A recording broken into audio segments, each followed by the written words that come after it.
Yes, I can remember traversing the Yamuna, looking down as I was visiting a friend who lives in Patparganj. And the Yamuna always seemed to me, as I was visiting my friend, to be a barrier, something that needed to be traversed in order to get to where I wanted to go. I realized at one point that this is a real tragedy, that one should view the Yamuna as a barrier rather than as a resource, both in a cultural sense and in a societal sense. And so for me, the tragedy of the Yamuna is the fact that we are not realizing its potential to contribute to the livelihoods of the people of Delhi.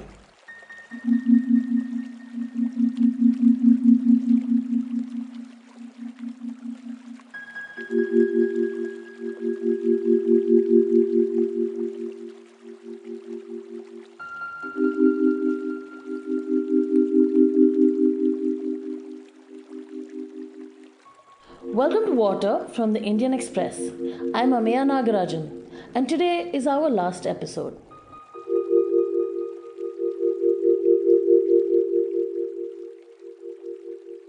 When I began this series, I wanted to learn more about water in India, like our resources, our problems, and maybe even some solutions.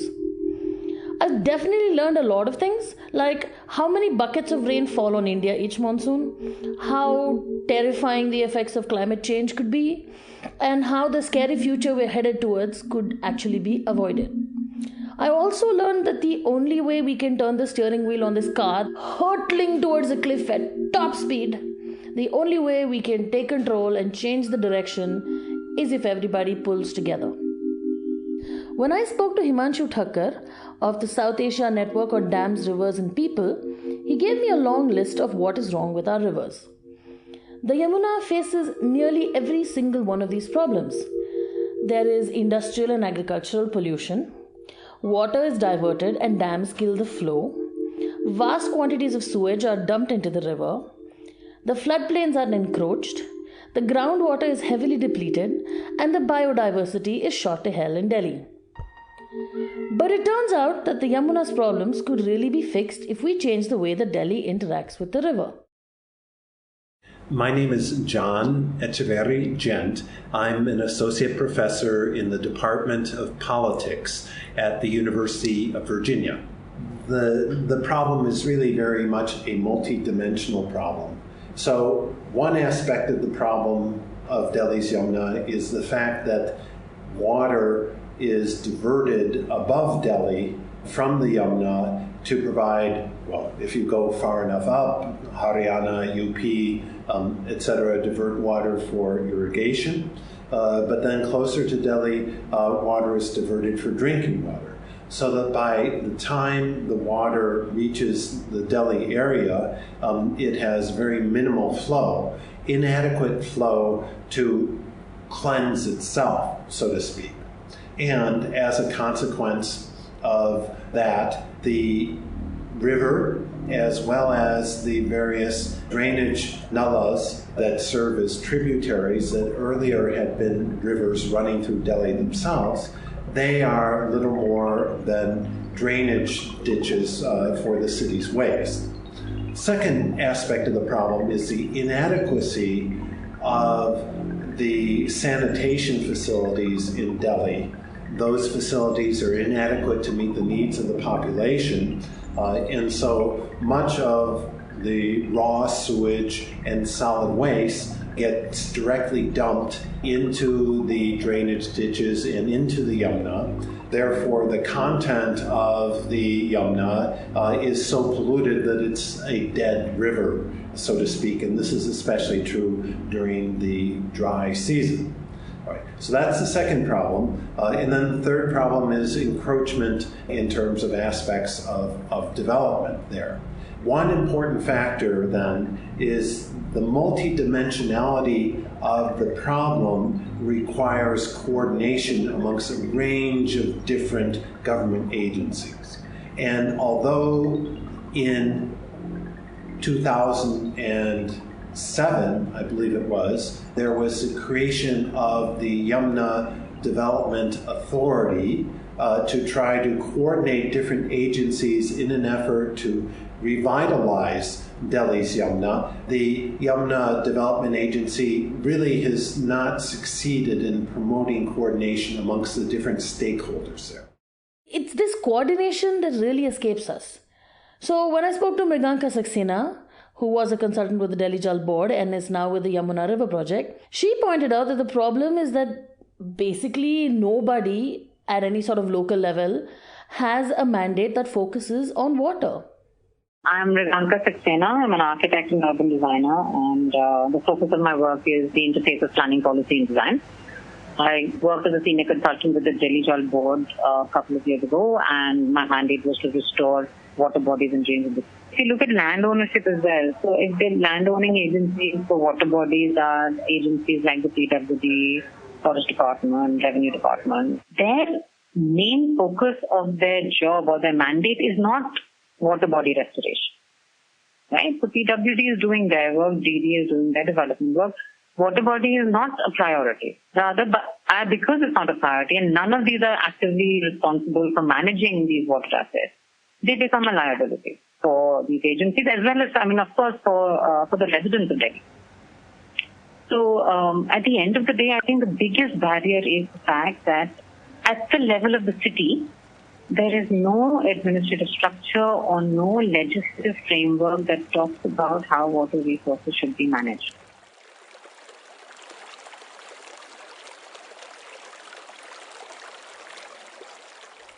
It's not that we don't recognize the importance of water policy. That much is clear. The 2012 National Water Policy explicitly acknowledges the links between water and literally everything, as well as the links between quantity and quality.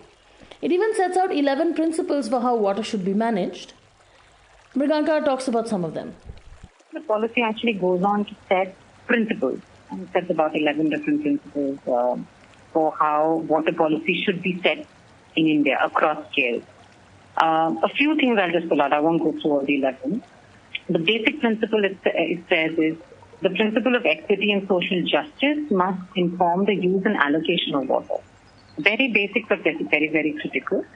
It also talks about how water ought to be managed as a common pool community resource held by the state, and with the larger objective of linking it to food security, equitable and sustainable development for all, etc.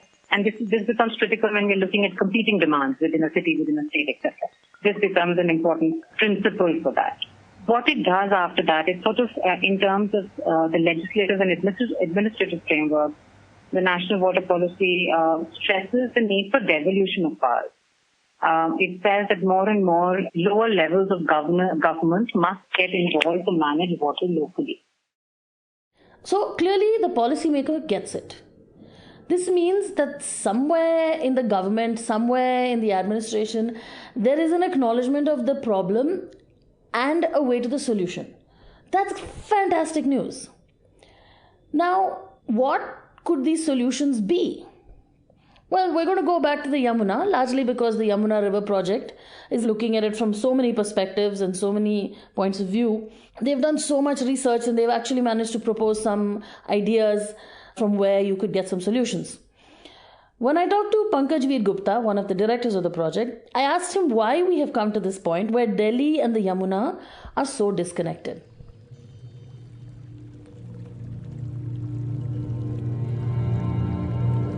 I'm Pankaj Veer Gupta. I'm an architect, born and brought up in Delhi. I'm a professor of architecture, and I co-direct a project at the University of Virginia called the Yamuna River Project. All the way from its inception as a settlement until the design of the British capital for New Delhi that started in 1929, the city of Delhi, or the cities of Delhi, have always been physically in proximity of the Yamuna, on the banks of the Yamuna on the banks of one of its tributary streams, on the banks of a natural source of water, like for instance the Horskhas Kund. But suddenly something happens, and in our research we found this to be peculiar. The English architects Herbert Baker and Edward Lutyens, when they were designing the new city of Delhi, chose to completely turn 90 degrees away from the river and orient the city east-west. A city that had always been north-south, following the flow of the river, was now perpendicular to the river, which meant that the transaction, the interface, the synergy, the symbolic and physical daily exchange between river and populace stopped very abruptly. And our speculation is that the vagaries of a monsoon-flooded river, a tempestuous river, an unpredictable river that would swell and subside with the onset of the rains, was not entirely concordant with the demands of imperial order, the physical control that an imperial capital would need to exercise. And what kind of message would you send to a populace if you couldn't even control a river? And so I think the English design, in turning its back to the river, set the stage essentially for the next 120 odd years of a kind of denial. And so I think all successive master plans and urban design plans for the city have really been developed with a kind of hands-off approach to the river. It's there, but we don't really touch it. It's there, but we don't engage it. It's there, but we don't take advantage of its ecological and physical presence in the city. To the point where we are now in 2018, we confront a toxic presence, an entirely inert, oxygen-depleted presence. And what now? What can we do about it? The Yamuna is not dirty. The Yamuna is ontologically a clean body of water. But what happens when 10 million people out of the 20 million people who live in Delhi don't have access to sewage treatment, don't have access to proper supply of drinking water? Most importantly, don't have access to proper housing. So they have to live, they have to work, they are vital to the health of the city. So you have squatter settlements where people urinate and defecate and bathe and cook. And where does all that pollution go? It finds its way from drains and stormwater passages and channels back into the Yamuna. So you cannot clean the Yamuna until you clean the city. And we are really of the opinion that this is not simply the matter of setting up sewage treatment plants. Because if you don't have proper housing, how many and where will you do a sewage treatment plant? Because tomorrow you will have another million people and then another 500,000, and they'll live wherever they can find a spot to put their bed or their pillow or their piece of cloth. And they'll defecate and urinate wherever they can do that. So we really feel that this is a problem that will need a multiplicity of agencies: housing, urban development, sanitation, drinking water, all working together as one collective, well-meaning unit of governance to really say we need to restore the health of the city in order to restore the health of the Yamuna.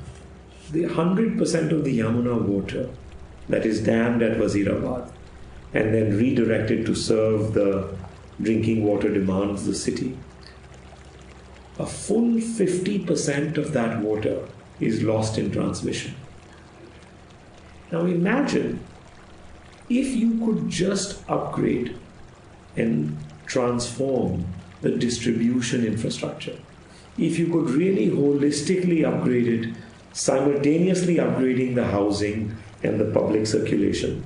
It's a great, grand vision, not an easy thing to do. But if you could, you might actually find that you have enough water already to supply the citizens of Delhi. if you stopped releasing effluent, which is liquid, into the Yamuna, but if you treated that effluent, if you started post-treatment irrigation of public parks and green spines, which are already filtering the water and remediating it on their own, you will find that you are actually possibly eliminating the need for additional water demand. You're also possibly replenishing the Yamuna and Delhi's aquifers with much cleaner water. And you're actually creating a closed loop that is ecologically sustainable. That would be amazing.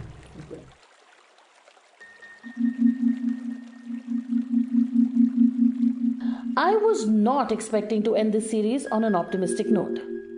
While I can't deny the truly scary path that we are on, it was reassuring to hear that we could, if we put our minds to it, actually turn this tide. All this damage that we have done is not irreversible, even though it soon might be. And that's where the feeble flame of optimism blew out. Because even if we start tomorrow, this is going to just take years, 10, 15, 20. I mean, granted, 20 years is not a long time on the time scale of urban planning. But in a world that can't watch a video that's longer than 3 minutes long, and where, the political involvement cycle is like 5 or maximum 10 years, how do you incentivize people to come together and make these things happen? Because you're going to need a lot of people coming together at all levels of government, administration, daily life. And it's going to be so slow that it's hard for them to see the results of what they're doing. So that's where the optimism ended for me. However, I learned quite a few things in these 7 weeks. I learned that water is completely entwined in our culture, our history, our religion, our architecture. But modern and urban India, we just don't notice water. We don't think about where it came from. We don't think about how it came into our houses and our taps, in our bottles. We don't think about how it's connected to the food we eat or the clothes we wear or the weather. I mean, we worry about the monsoon, sure, when it causes traffic jams, and we're like, oh no, there'll be flooding, or my flights will be delayed, or oh God, what a mess, it's rained 5 minutes, why can't we fix the drains in the city? And we think of rivers as obstacles. I mean, I myself am guilty of this. I only see the Yamuna as the line that demarcates work side of the city from home side of the city. But there's still hope. There are still people who care, people like Roxy Mathukol, the Indian Institute of Tropical Meteorology, Himanshu Thakkar at the South Asia Network for Dams, Rivers and People, Pankaj and all the other people at the Yamuna River Project. And these are just some of the people that I've talked to. And beyond this, there are countless numbers of people. There are Andolans to bachao pretty much every river in this country. So it's not that people don't care, but do enough of us care? Do enough of us care to make things change? If you've stayed with me so far, then just go one step further. Every time you encounter water, think about it. Take a second to remember all the places it has been before it's come to you, and all the ways it has had to navigate its path there. Remember that water is life. Don't take it for granted.